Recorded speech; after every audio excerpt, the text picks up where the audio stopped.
Alright guys, check it out. Today we got ourselves a massive theory that comes from one of you guys in here in the community about who the next and the last Season 3 DLC characters are going to be for Dragon Ball FighterZ. But before we get into it, if you guys want to stay up to date with all the news regarding Dragon Ball FighterZ, be sure to subscribe and become part of this community. I'll be sure to keep you guys posted on anything important that comes out. Now, as always with these videos, I want your guys' thoughts and opinions in the comments down below. So getting into this, Just Speculation went ahead and commented this massive theory about the next two DLC characters, and he started this off by saying, first off, the most likely teaser for the new characters is an encrypted character teaser for Raditz and Omega Shenron. I don't really know what he's going on about here because the whole entire files that we received like a year and a half ago at this point with Raditz proved to be fake if I remember correctly. Those are not real. And I believe the same was true for the Omega Shenron files. Now that's not to say that they won't be in the game, but that's to say that this specific point is irrelevant. Then he goes on to say the only time Master Roshi used the Dragon Balls is when Goku died because of Raditz. And here he's referring to the teaser that Bandai Namco Latin America went ahead and put out. This is a point that I actually do like. I'm not sure that I believe it 100%, but I can get on board with it and I can see where he's coming from. You see, he goes on to say the next character is implied to be on the top right of the roster, where there's a bit of a pattern of base Saiyans and other characters like Ginyu who are wearing Frieza Force armor. And if that pattern continues, well then it stands to reason, since Raditz is wearing the same armor, then he would fit perfectly in that slot. He goes on another theory here saying that Raditz is the first villain and Omega Shenron is the last villain,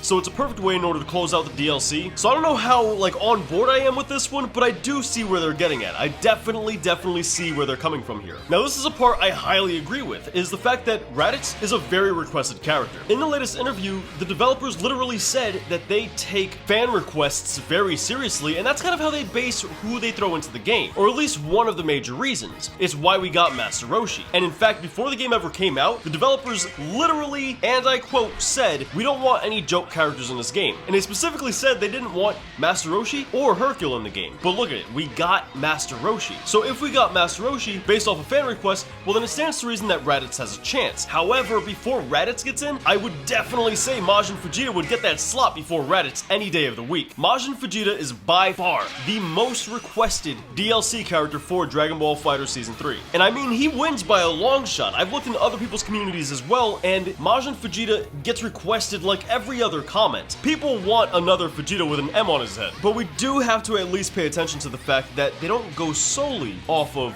fan requests. They also go off of who could bring really interesting gameplay mechanics, and while I think Majin Vegeta as well as Raditz can bring pretty cool things, I feel like there's other characters that have a lot more unique of a moveset that they can bring to the table. One that comes to mind is Pikkon, or Super Buu. Both of these aren't really requested all that much, but they have a lot more uniqueness to them. And don't get me wrong, the developers of Dragon Ball FighterZ are very creative people. They can certainly come out with something unique for both Raditz as well as Majin Vegeta. I have no doubt about that, but the base kit of Pikkon and Super Buu is already unique to begin with. But moving on with the theory, he goes on to theorize saying that the organization of the villains is also very important. The bottom row of villains is all Dragon Ball Super villains. The mid is androids and movies, and the top is Frieza Force, going on to justify Beerus's placement by saying that they simply just didn't have room to put him anywhere else. Now the biggest part of this entire theory really comes down to you guys, whether or not you guys believe that the DLC for Season 3 has been all Tournament of Power based. If it has been Tournament of Power based, then Raditz is out of the window, and that leaves us with people like Toppo and the Trio of Danger. But if it's not Tournament of Power based and we're delving more into fan requested characters, well then that really broadens the horizon, with characters like, once again, Majin Vegeta, a fan favorite. So let me know in the comments down below, what do you think about this theory? Are you on board with it? Do you think it makes sense? And what flaws do you see in this theory? I think it's a pretty good one. I think it's pretty solid. I do see a couple of things that I don't quite agree with, but at the end of the day, it's just a theory.